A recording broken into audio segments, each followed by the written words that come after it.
कितना समय लगेगा गुरुकुल पहुंचने में? अभी समय है मारुति। इस वन के बाद मार्ग में एक नदी पड़ती है, पहले हमें उसे पार करना होगा। हाँ हाँ हाँ हाँ हाँ, चलो मारुति चलो।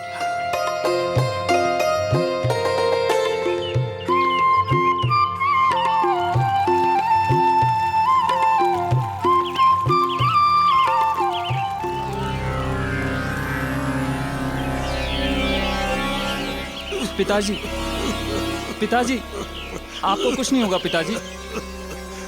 आप हिम्मत से काम लीजिए।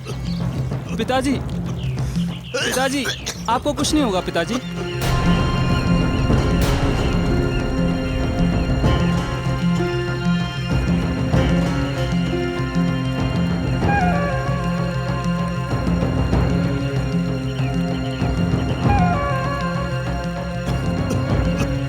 पिताजी, पिताजी धैर्य से काम लीजिए। पिताजी, पिताजी, पिताजी हिम्मत रखिए।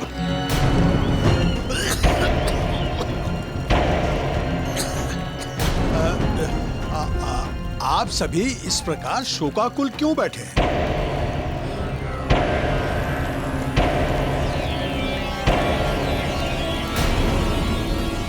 हमें तो नदी के पार जाना है।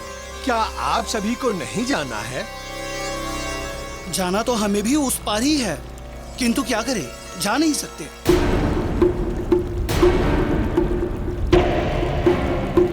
पर क्यों? क्यों नहीं जा सकते?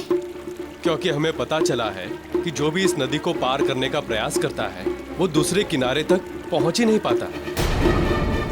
कहते हैं नदी पार करने वालों के लिए नदी में से साक्षात मौत निकलती है और पार करने वालों को अपने मुंह में लील जाती है। इसलिए राहत होने से पहले नदी पार करना मुश्किल है।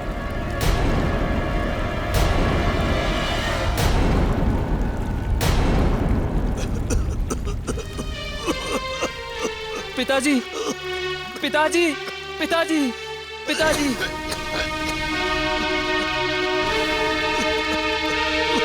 पिताजी। किंतु इनका स्वास्थ्य तो लगता है कि बिगड़ता ही जा रहा है।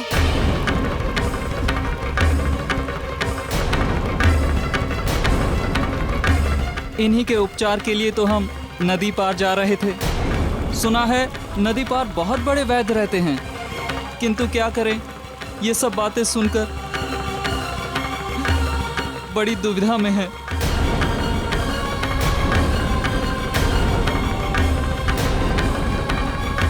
अरे किसी ने आपको डरा दिया और आप सब डर गए। अरे इस वृद्ध जन को तो देखिए। पिताजी, कहीं आप पिताजी। सबकी भय मिश्रित दुविधा इनकी इसी किनारे पर प्राण न ले ले।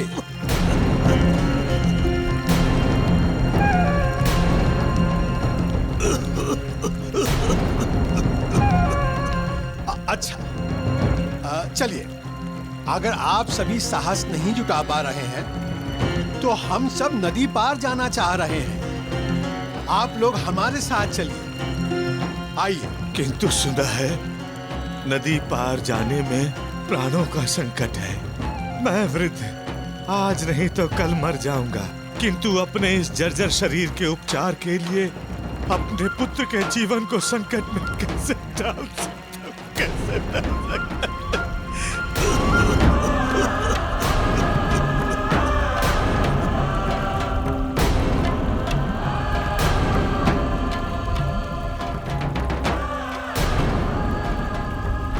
नहीं पिताजी, नहीं पिताजी, मैं आपको यूं रोग से मृत्यु की प्रतीक्षा करते नहीं देख सकता।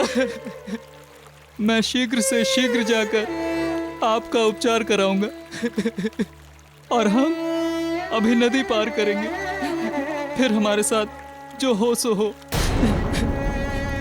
मैं आपको अवश्य ले चलूंगा पिताजी, मैं आपको अवश्य ले चलूंगा।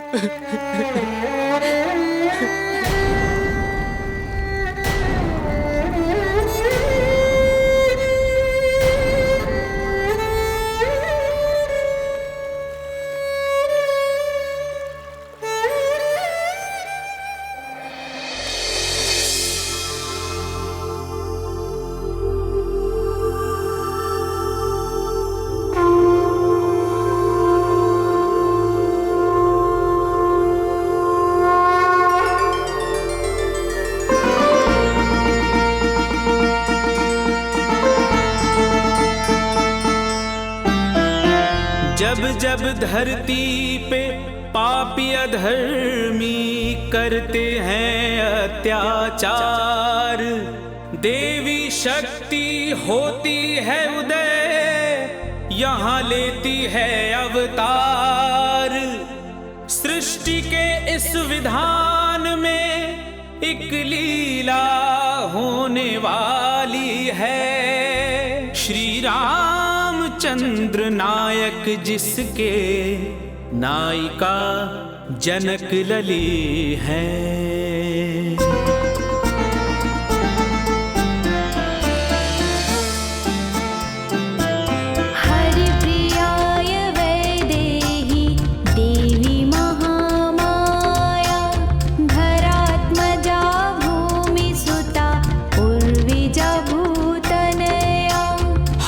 प्रियाय वैदेही देवी महामाया, धरात्मजा भूमि सुता उर्विजा भूतनया। जय देवी जनक लली, जय देवी जनक लली।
महालक्ष्मी जगन्मात्रे मिथिलानन्दाय, शाश्वताय देवी जगजननी परमाये। जानकी विदेह सुता श्रीराम भार्या, जानकी विदेह सुता श्रीराम भार्या। जय देवी जनक लली।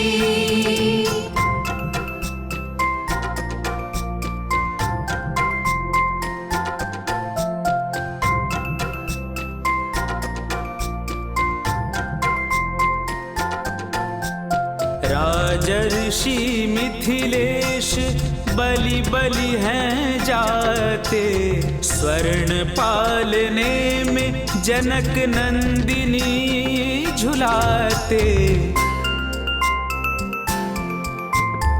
निद्रा में मगन सूक्त जननी जग जाया, निद्रा में मगन सुप्त जननी जग जाया। निद्रा में मगन सुप्त जननी जग जाया। निद्रा में मगन सुप्त जननी जग जाया।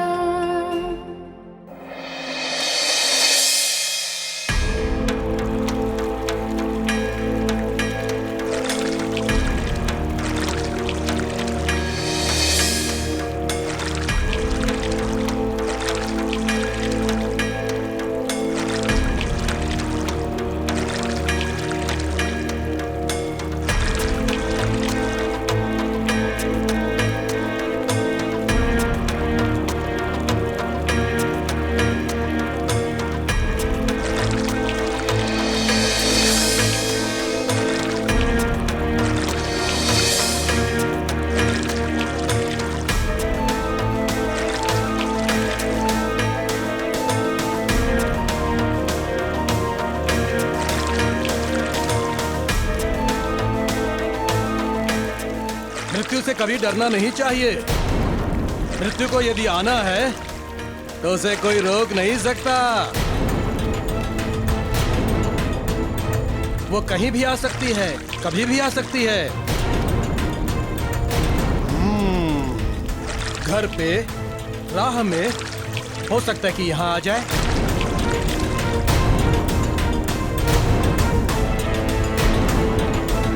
मान लीजिए कि अभी अगर ये नाव पलट जाए तो कोई क्या कर सकता है? कोई कुछ नहीं कर सकता। अरे केवट, ये कैसी बातें कर रहे हो? मैं जो कह रहा हूँ वो अटल सत्य है व्यापारी महोदय।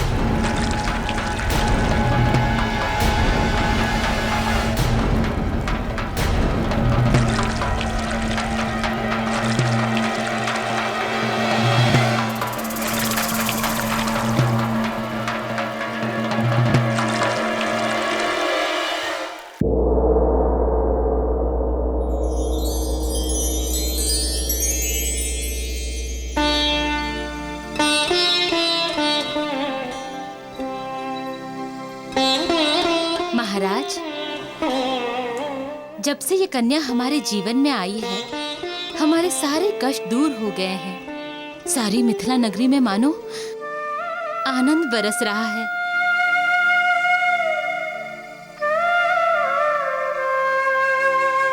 हाँ सुनैना, ये तो हमारे लिए साक्षात लक्ष्मी का अवतार है।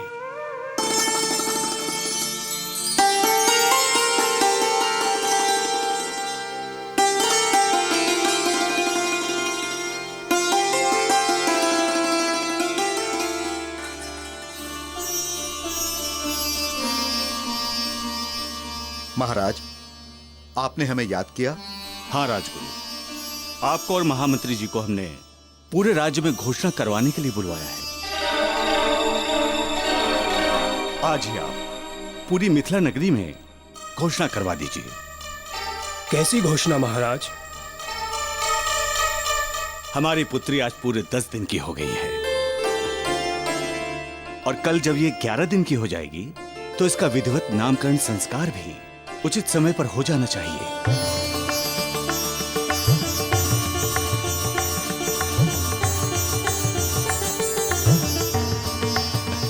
आप जाइए और नगर में इस आशय का ढिंढोरा पिटवा दीजिए। और हाँ, समस्त मिथिला वासियों से कहिएगा, हमारी पुत्री के नामकरण संस्कार के लिए खुला निमंत्रण है। हम चाहते हैं कि हमारे सभी नगरवासी हमारी पुत्री के नामकरण संस्कार में भाग लें।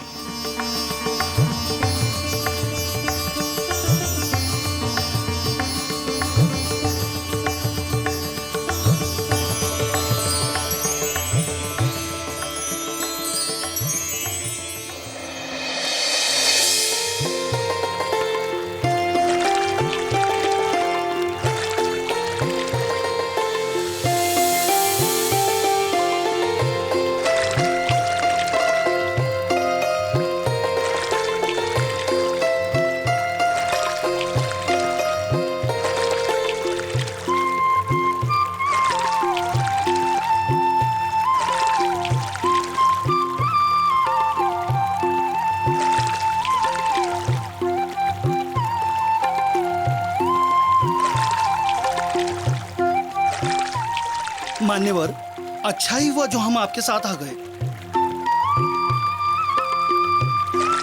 आप सभी व्यर्थ में ही भयभीत हो रहे थे। देखिए कितनी सरलता से हम इस नाव से इस ओर से उस ओर जा रहे हैं। कहीं कोई संकट दिखाई दी? दिखाई दी?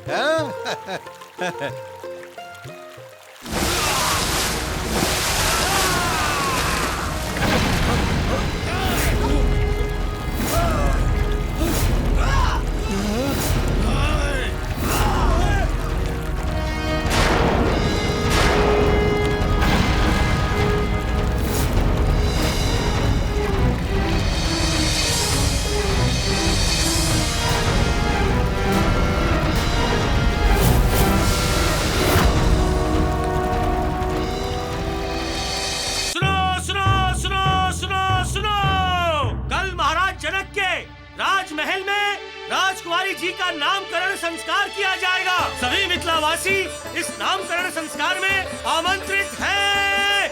सुनो सुनो सुनो। वाह, राजा हो तो हमारे जनक जी जैसा। हाँ, हम सचमुच बड़े भाग्यशाली हैं। तो महाराज जनक ने उस कन्या के नामकरण का निर्णय ले ही लिया, किंतु ये कदापि संभव नहीं हो सकता।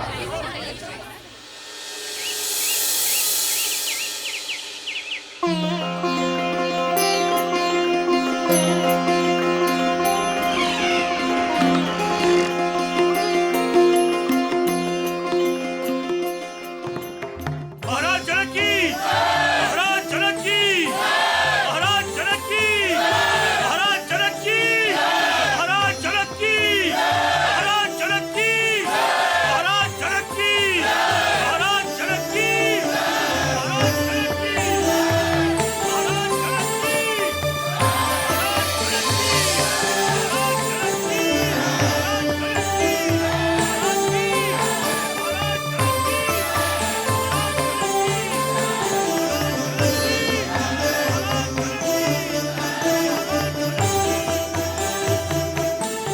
मेरे प्यारे प्रजाजनों, जिस राजकुमारी के आने से आपके और हमारे सारे दुख सुख में बदल गए, जिसके आने से मिथिला नगरी के सारे संकट दूर हो गए, आज उसी का नामकरण संस्कार है। आप सब हमारी प्रसन्नता में सम्मिलित हुए, इसलिए हम आप सबका आभार मानते हैं।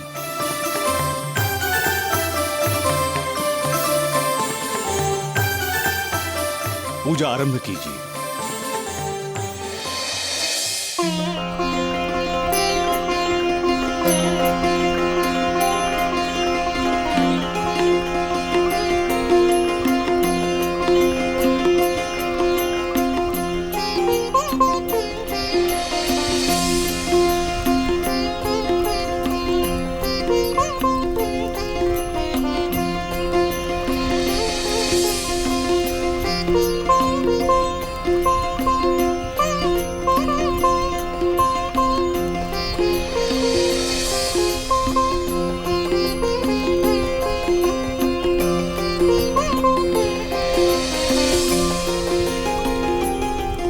महाराज ये नामकरण संस्कार नहीं हो सकता।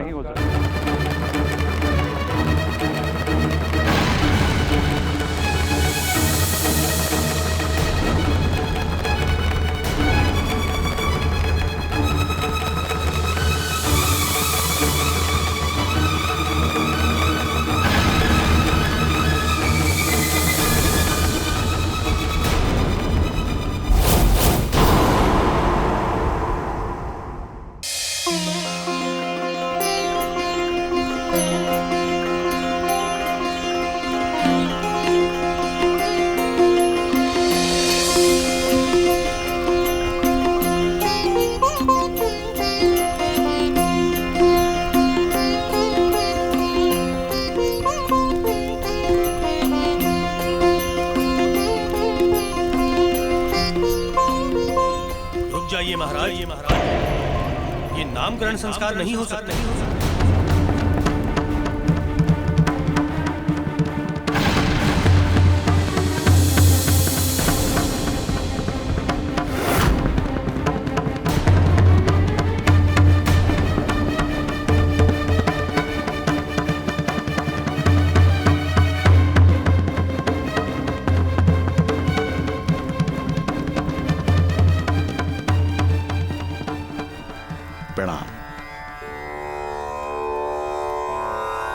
आप ऐसा क्यों कह रहे हैं ब्राह्मण देव? महाराज, यदि ये प्रश्न किसी साधारण नागरिक ने किया होता तो हमें आश्चर्य नहीं होता, किंतु आप जैसे ज्ञानी राजा के मुख से निकले ये शब्द हमें विस्मृत कर रहे हैं। आपके कहने का मैं तात्पर्य नहीं समझा ब्राह्मण देव। महाराज, किसी नवजात शिशु के नामकरण संस्कार में सबसे पहले किस बात की आवश्यकता होती है?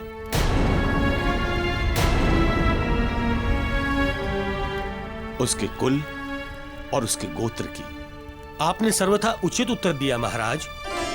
इसीलिए हमारा कहना है कि जिस कन्या का ना ही गोत्र का पता है ना ही कुल का, उसका नामकरण संस्कार कैसे हो सकता है?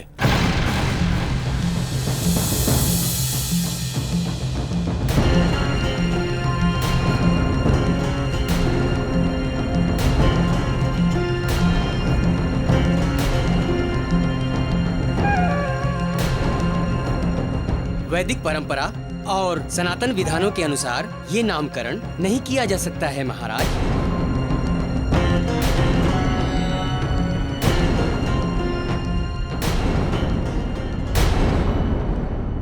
महाराज, हमारे मन में एक प्रश्न है जिसका उत्तर न सिर्फ वर्तमान में हमारी शंकाओं का समाधान कर देगा, बल्कि आने वाले समय में भी जन साधारण को दिशा निर्देशित करेगा। आपकी दुविधा, आपकी क्या आपत्ति है? हमारी दुविधा बहुत सीधी है महाराज। किसी के भी नामकरण संस्कार में अनुष्ठान करने वाले ब्राह्मण को किन किन बातों की जानकारी की आवश्यकता होती है?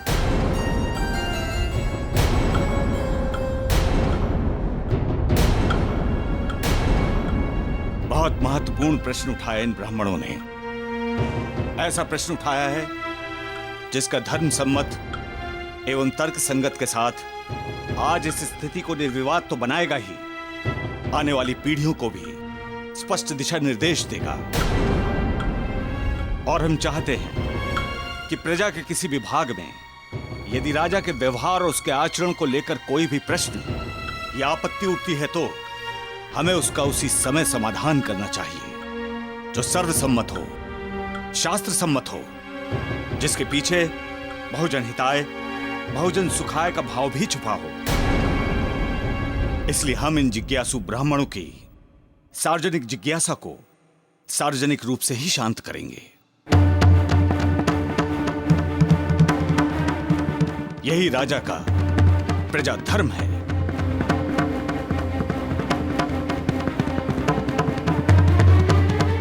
जिस राज्य में बुद्धिजीवियों और जिज्ञासु ब्राह्मणों की जिज्ञासा को राजा शक्ति से दबाकर राज्य करता है, वो अधर्मी कहलाता है। और हम नहीं चाहते कि इस राजा जनक को कोई अधर्मी के रूप में याद करे।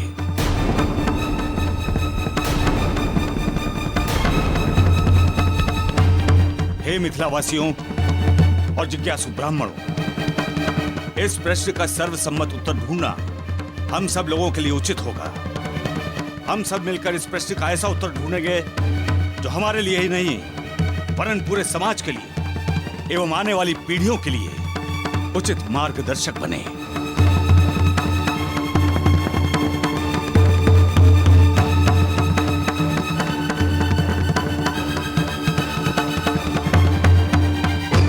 महामंत्री जी, तुरंत ज्ञानी जनों की ज्ञान सभा को आमंत्रित कीजिए, जिसमें मिथिला के ब्राह्मणों द्वारा उठाए हुए प्रश्नों का सर्वसम्मत और शास्त्र सम्मत उत्तर ढूंढे जाए।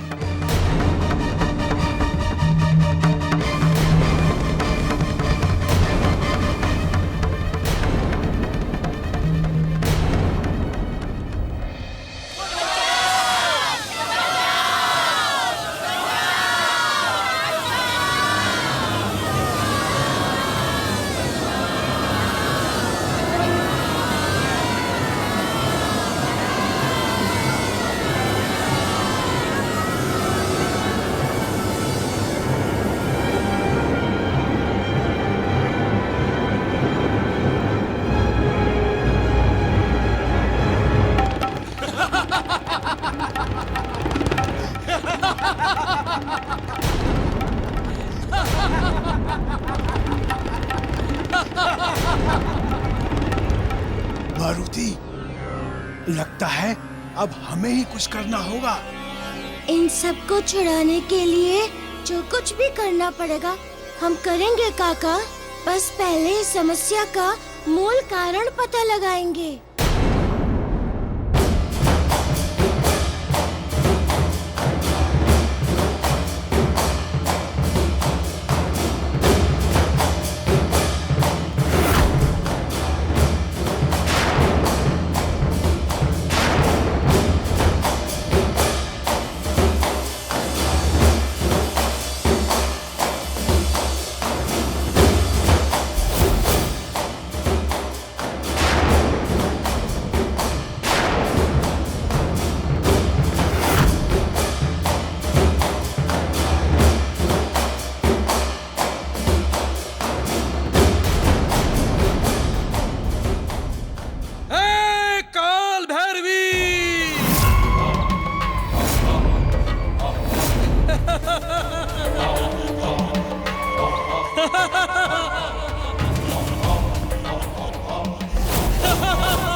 मृत्यु से कभी डरना नहीं चाहिए, क्योंकि यदि मृत्यु को आना है तो उसे कोई रोक नहीं सकता।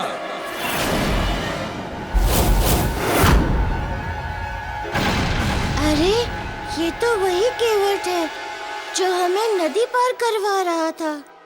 हे काल भैरवी, मैंने आपके समक्ष ये प्रतिज्ञा की थी कि मैं निषाद राज आपके चरणों में एक से एक मनुष्यों की बलि चढ़ाऊंगा। वो शुभ समय निकट आ रहा है काल भैरवी। 101 लोगों में से 4 और बलियां स्वीकार करे काल भैरवी।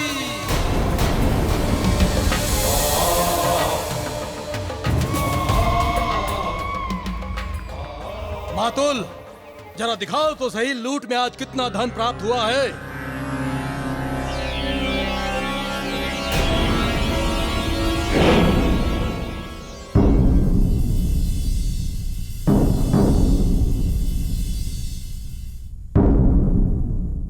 निषाद राज, ये जेवरात और हीरे ये सभी लूट के हैं। आप तो वही केवट है ना? हाँ हाँ हाँ हाँ हाँ, ये तो वही है। क्यों भाई, नदी पार कराने वाले केवट तो तुम ही हो जो इन सीधे साधे लोगों को लूटते हो। ठीक पहचाना तुमने। मैं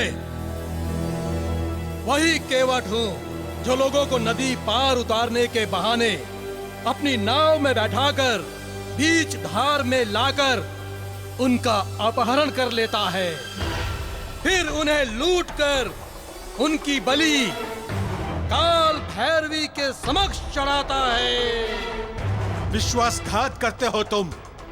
लोग जब नाव में बैठते हैं तो केवट पर भगवान जैसा विश्वास करते हैं, समझे? जैसे भगवान हमें भवसागर से पार करते हैं, वैसे केवट हमें नदी से पार करता है। और तुम केवट होकर लोगों के भरोसे को तोड़ रहे हो, क्यों?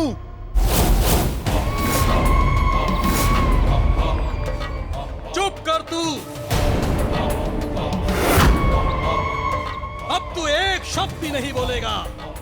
हाँ, करता हूं मैं लोगों के साथ विश्वासघात, क्योंकि सुविधाओं के साथ जीने के लिए धन की आवश्यकता होती है, जो मैं इन लोगों को लूटकर प्राप्त कर लेता हूं। और मृत्यु के उपरांत मोक्ष चाहिए, मोक्ष। इसीलिए मैं इन लुटे हुए लोगों की बलि काल भैरवी के समक्ष चढ़ाता हूं, काल भैरवी के समक्ष।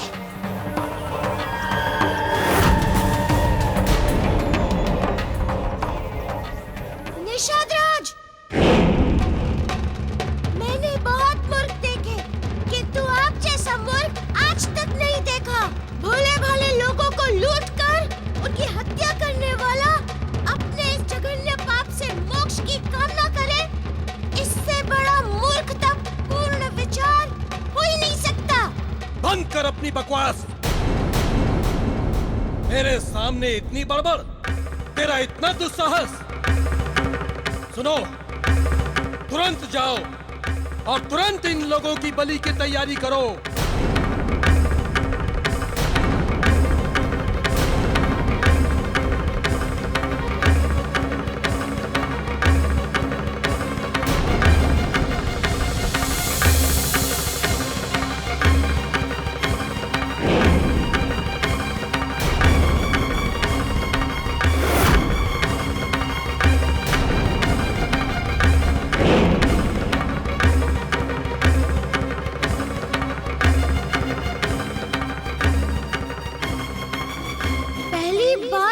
मनुष्य देख रहा हूँ जो इतना पाप करने के बाद भी मन में भगवान से मोक्ष की इच्छा पाले बैठा है।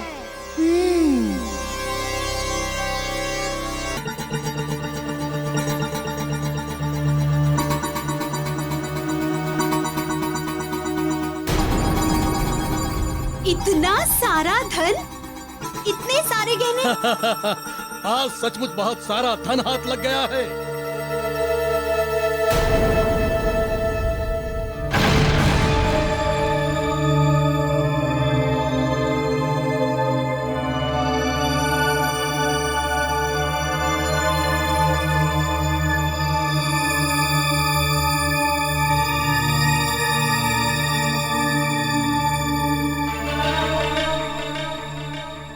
ये लो, ये सारा धन अपने निषाद गांव वालों में बराबर बांट दो।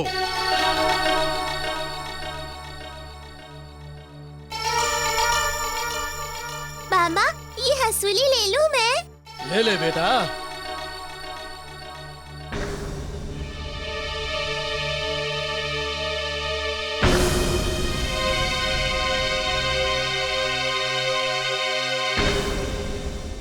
तुझे भी कुछ चाहिए तो ले ले, घबरा मत, जो चाहिए ले ले। मुझे नहीं चाहिए ऐसा धन और ये गहने। देख रही है इस बुद्धि के शत्रु को, इतने श्रम से मैं ये धन लेकर आता हूँ और इसको कोई अंतर ही नहीं पड़ता। सचमुच आप श्रम से ये धन और ये गहने लाए होते तो बहुत बड़ी बात होती। ये सब क्या यूं ही आ गया? इतने श्रम से अपने परिवार के लिए मैं ये धन लेकर आता हूँ। समझा लो अपने इस मूर्ख पुत्र को, नहीं तो इसके दांत तोड़ दूंगा मैं। बस बस, आप दोनों तो बस लड़ते ही रहते हो। आप भी ना क्या इसके मुंह लगते रहते हैं? इसको क्या समझ? देखिए ना, मैंने आपके लिए कैसे कैसे पकवान बनाए हैं। आइए आइए।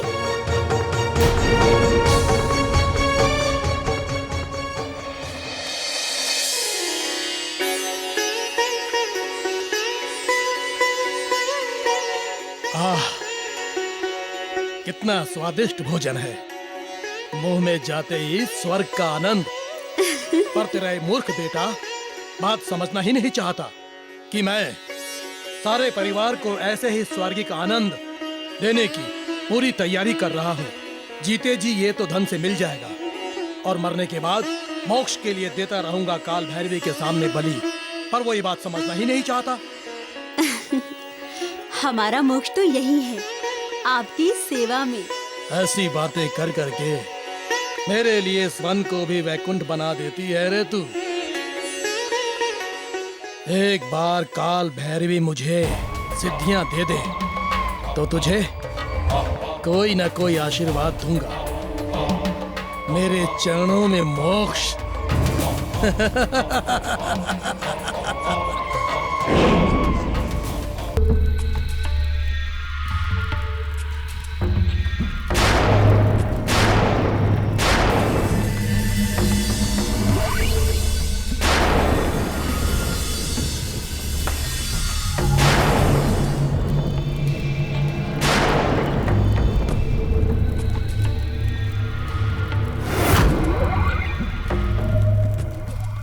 लाओ, बलि के लिए मानव लाओ।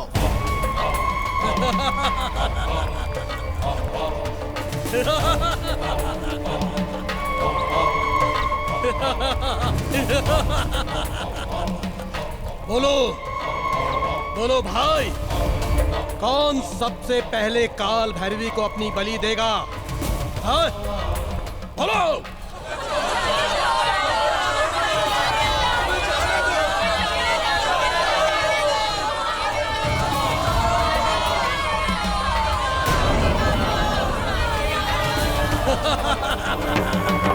मुक्ति!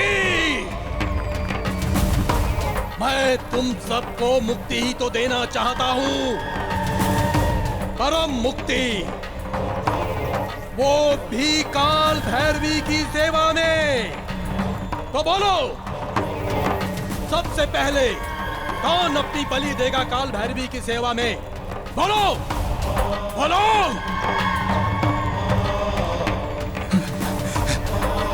बलि ही देनी है, तो मेरी बलि दे दो। यूं भी अब मेरे पास जीवन अधिक बचा नहीं है। नहीं नहीं बूढ़े, तेरी बलि नहीं, पहली बलि तो तेरे युवा पुत्र की होगी। मैं मरने के लिए तैयार हूं ना। मारना ही है तो मुझे मार दो, पर इसे छोड़ दो मेरे बच्चे को, छोड़ दो मेरे बच्चे को, छोड़ दो।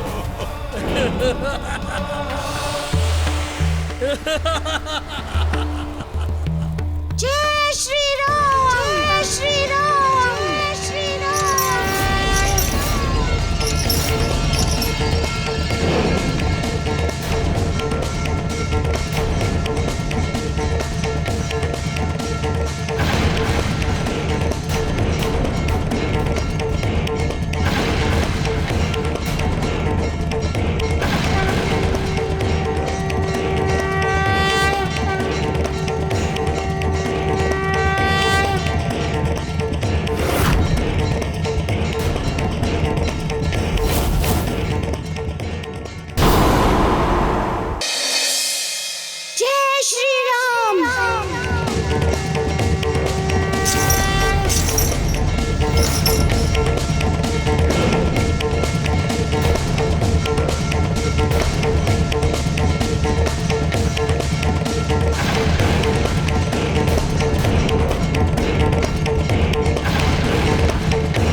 दुस्साहस कि तू मुझे उपदेश दे। साहस अभी देखा कहाँ है तुमने मेरा? देखोगे तो विक्षिप्त हो जाओगे। क्या विक्षिप्त हो जाऊंगा मैं? चिल्लाओ मत। साहस है तो पकड़ के दिखाओ मुझे।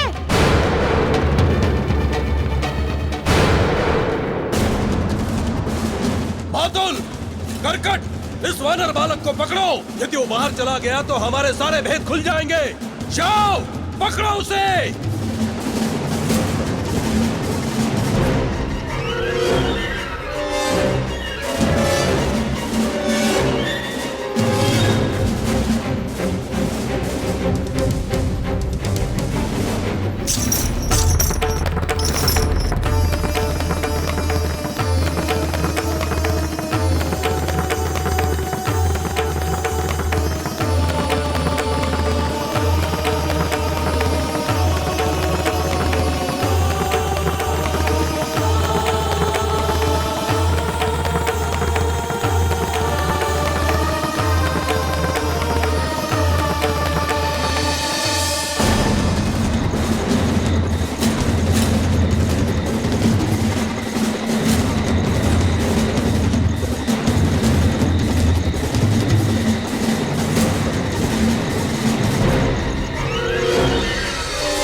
तुम्हें मोक्ष का मार्ग दिखाता हूँ। आओ। पकड़ो उस वानर को, पकड़ो।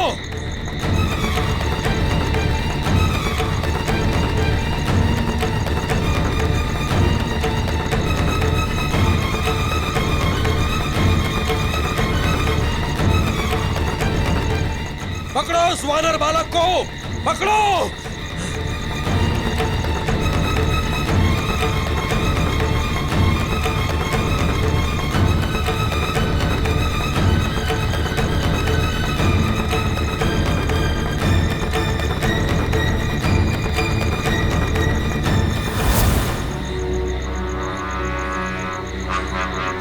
कहाँ गया वो वानर बालक?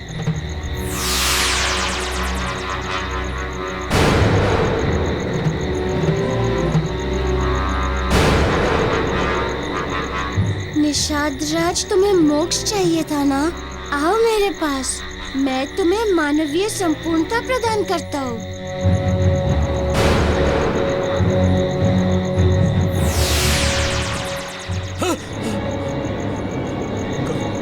लुप्त हो गया। अभी अभी तो दिखाई दे रहा था।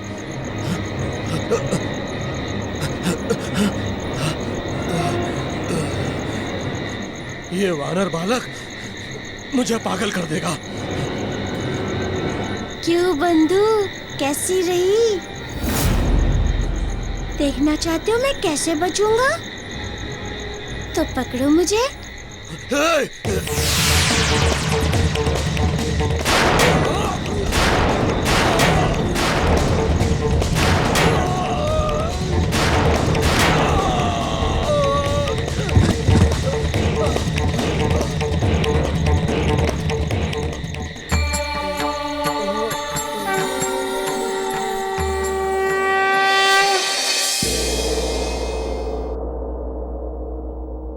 महाराज, किसी नवजात शिशु के नामकरण संस्कार में सबसे पहले किस बात की आवश्यकता होती है?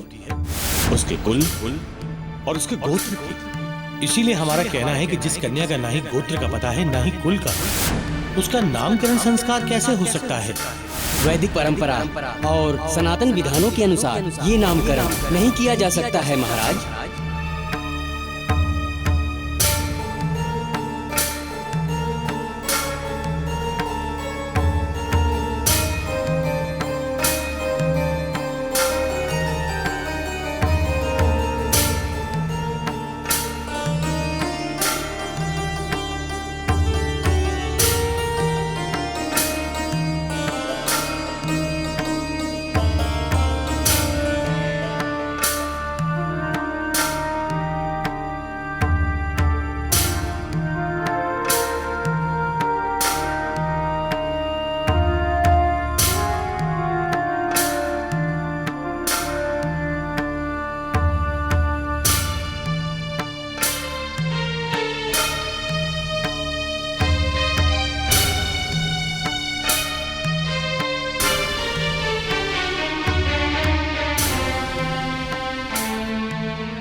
कुछ समझ में नहीं आ रहा है सुनैना। राज दरबार में मिथिला के बुद्धिजीवी ब्राह्मणों ने जो जिज्ञासावश नामकरण अनुष्ठान की पात्रता के जो प्रश्न उठाए हैं, उसका कोई सर्वमान्य हल निकले जो आज के लिए भी उचित हो और आने वाले समय में भी जिसकी उपयोगिता बनी रहे। स्वामी, आप प्रजा के हित में सोच रहे हैं, इसीलिए मुझे लगता है कि इस प्रश्न का उत्तर भी आपको ईश्वर देंगे और अवश्य देंगे। तुम सत्य कह रही हो महारानी, सत्य कह रही हो। जो सर्वसाधारण के हित में सोचते हैं उनका ईश्वर भी साथ देता है। हमें भी ईश्वर पर भरोसा रखना चाहिए।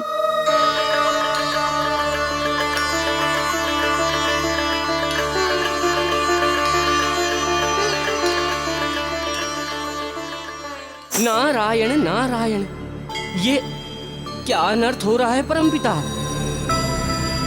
साक्षात माता लक्ष्मी के मानव अवतार को अपने नामकरण अनुष्ठान हेतु अपने कुल, गोत्र और माता पिता का परिचय देना होगा। मानवीय संसार में तो सभी को मानवीय विचारों एवं कुविचारों का सामना करना पड़ता है। यहाँ तक कि देवताओं को भी। यदि वो एक बार मानव जीवन में जन्म ले लेते हैं तो फिर उन्हें मानवीय सीमाओं में रहना पड़ता है। पृथ्वीलोक में कुल और गोत्र के सिद्धांतों का निर्माण भी उन्होंने संसार को सुचारू रूप से चलाने के लिए किया था। अतः जब भी कोई मानव रूप में जन्म लेता है तो उसे उसी की व्यवस्था के अनुसार चलना पड़ता है। इन प्रश्नों का सामना संसार को भी भविष्य में करना पड़ सकता है। यदि आज ये समस्या संसार के समक्ष उत्पन्न हुई है तो इसका हल भी संसार स्वयं ढूंढ लेगा। नारायण नारायण, परमपिता समझ गया, मैं आपकी लीला को समझ गया। भविष्य में होने वाली ऐसी समस्याओं के समाधान हेतु ये लीला रचाई जा रही है। और ये भी समझ गया कि अब इस नारद को क्या करना है। नारायण नारायण। प्रभु, ये आपने मुझे किस दुविधा में डाल दिया। सारा संसार मुझे महाज्ञानी के नाम से जानता है और इस प्रश्न के आगे मेरा ज्ञान बौना सा पड़ गया है। प्रभु प्रभु, आप ही मेरा मार्गदर्शन करें। मुझे मार्ग दिखाइए प्रभु, मुझे मार्ग दिखाइए।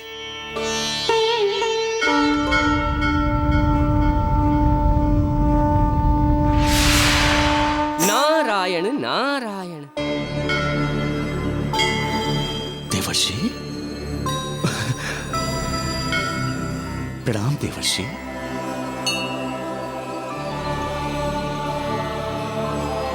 देवर्षि, आपको तो ज्ञात होगा कि पृथ्वीलोक पर हाँ महाराज जनक, हम सब जानते हैं। इसलिए हम यहाँ आपको उचित मार्ग दिखाने के लिए आए हैं।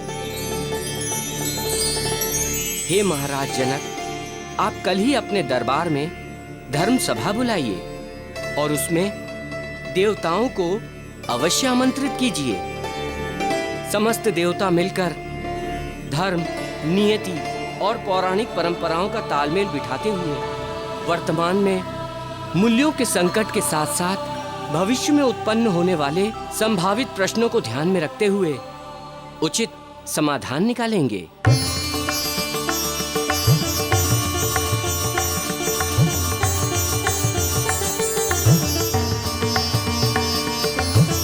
नारायण नारायण।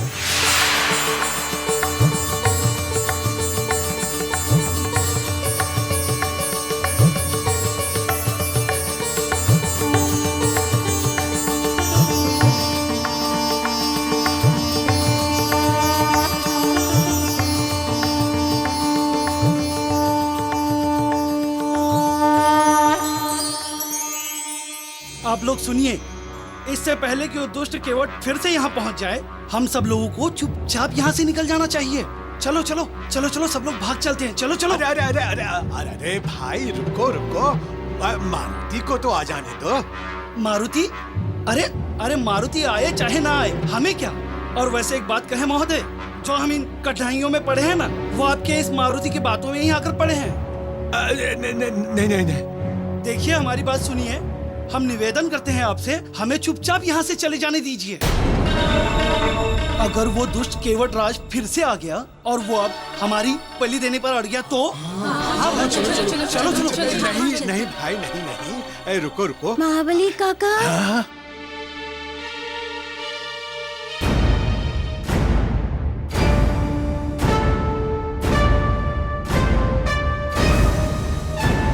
अरे आप सब जा रहे हैं?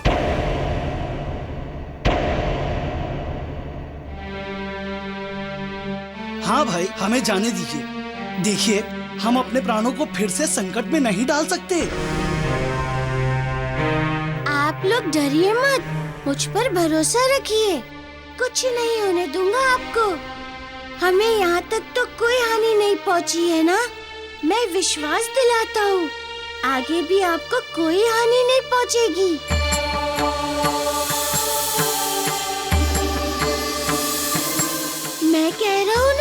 कुछ नहीं होगा। बात तो ठीक ही कह रहा है ये बालक। हम सबको यहीं रुक जाना चाहिए। मुझे नहीं पता आप सब क्या सोच रहे हैं, किंतु मुझे ये बालक कोई साधारण बालक नहीं लगता। अवश्य ही ये कोई दिव्य बालक है। अन्यथा सोच कर देखिए, इतना सब कुछ हो जाने के बाद भी हम सब जीवित हैं। अब तो स्थिति ऐसी है कि भागेंगे तो मरना निश्चित है। यहाँ रुककर उसका सामना करेंगे तो थोड़ी बहुत संभावना है जीवन की। हाँ।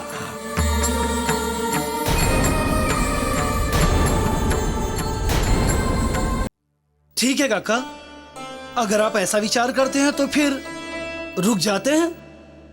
भूख लगी है, मुझे कुछ खाने को दो। ये लो, भोजन तो यहीं रखा है, बैठ जाइए आप सब। भोजन बैठकर ही करना चाहिए।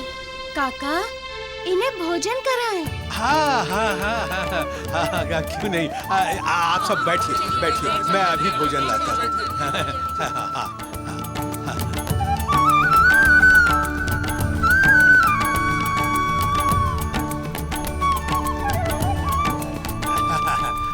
लीजिए लीजिए, खाइए। आप भी लीजिए, तुम भी लो। अरे बेटा, तुम भी लो। आप भी खाइए। बाबा, आप भी लीजिए, खाइए।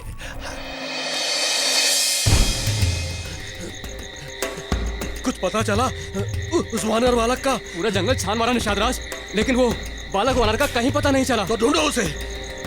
यदि वो बालक यहाँ से बचकर चला गया तो वो हमारे सारे भेद बाहर लोगों को बता देगा, तो फिर कौन फंसेगा हमारे जाल में? ढूंढो उसे।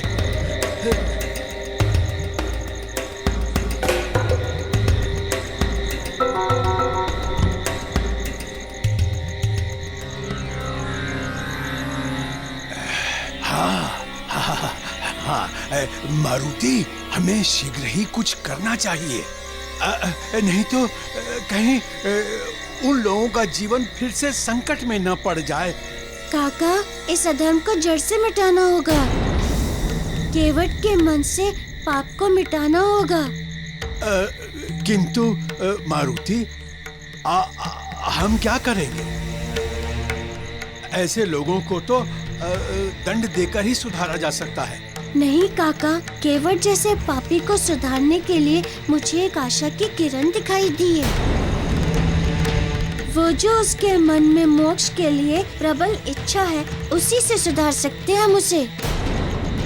अर्थात मन में उसके धर्म का दिया तो है, हमें बस उस दिए की ज्योत को प्रज्वलित करना है। काका, बस इतना कर दिया तो फिर इस मार्ग से जाने वाले हर यात्री का जीवन सदा सदा के लिए सुरक्षित हो जाएगा।